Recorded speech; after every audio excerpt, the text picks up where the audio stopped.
Greetings, everyone. I'm Zach James, and this is part 3 in a series of tutorials on how to self-publish your book on StarScript.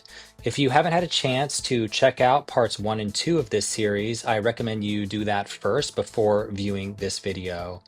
So to recap the first 2 tutorials, we created a production called ArcLight Universe. The medium we chose is a book and the genre sci-fi fantasy series. And then we established this production profile here. And within that production profile, we created a media profile, which is a book. And if we wanted to create more books, they would appear here right next to this one. So then we can click on this and go within the media profile. And we've covered all the kind of elements of both the media profile and production profile in the previous tutorials. So check those out if you haven't seen them. But now what we want to do is we want to add an asset. So when we were creating our media profile, which is called Vela's Air, we had the option of choosing between one of 2 content structures. We could choose single, which means we wanted to just upload the entire book manuscript at one time, and that's it. But we chose the other option, which is serialized, and that means we're going to be able to publish a chapter at a time. And this is something that is useful if you're doing a comic book and you want to publish an issue at a time, or a poem or short story at a time. Sort of the same rule applies. So we're gonna click Add Asset here, and then I want you to pay attention to the format because I've decided that I want to actually publish a prologue, and these are sort of different assets that you can use for a book at this time. If you were had a production that was a TV series or film, for example, you might see other format options like a trailer or maybe an interview with a director or actors or behind the scenes or something like that. So I'm going to choose a chapter title, which is The Temple Thief. And you can see on the right-hand side, I have the option of just using the book cover itself, but I actually have a unique chapter cover. So I'm going to go ahead and choose that now.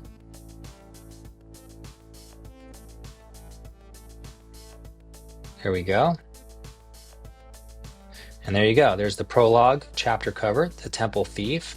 And the next thing I'm going to do is cover this publication status. So when you first create any asset, it's going to be in draft mode, meaning nobody sees it but you and your team if you invite them.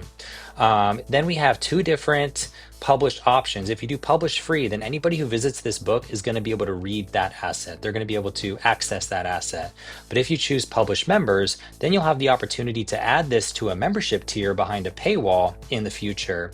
Now, archived is an option for if you just simply want to retire the asset, it's no longer in use, but you don't want to delete it. And below that, we've got the chapter file that we're going to upload, which is an EPUB. And you could see here some file type and sizing limitations that we have. And then I'm going to go ahead and click Add Chapter. Whoops, forgot the description. I'll go ahead and just put test here, but you want to put in a nice, intriguing description to entice your readers to read this asset.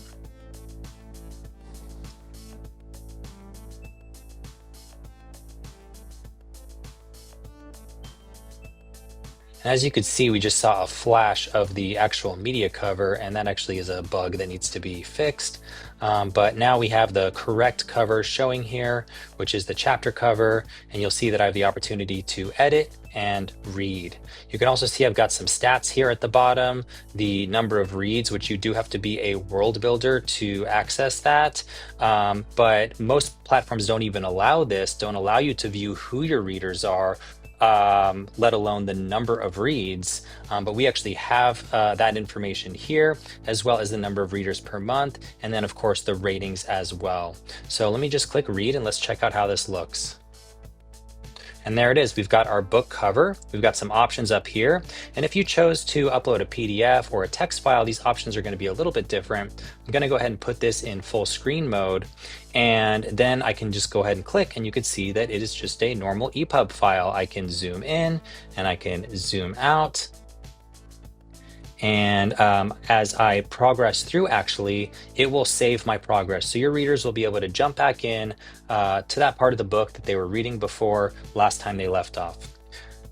So close that out here, and all of this is available on the mobile apps as well, both the uploading process as well as the experience that your readers get reading your or accessing your assets, reading your book, your prologue, your chapters, and stuff like that.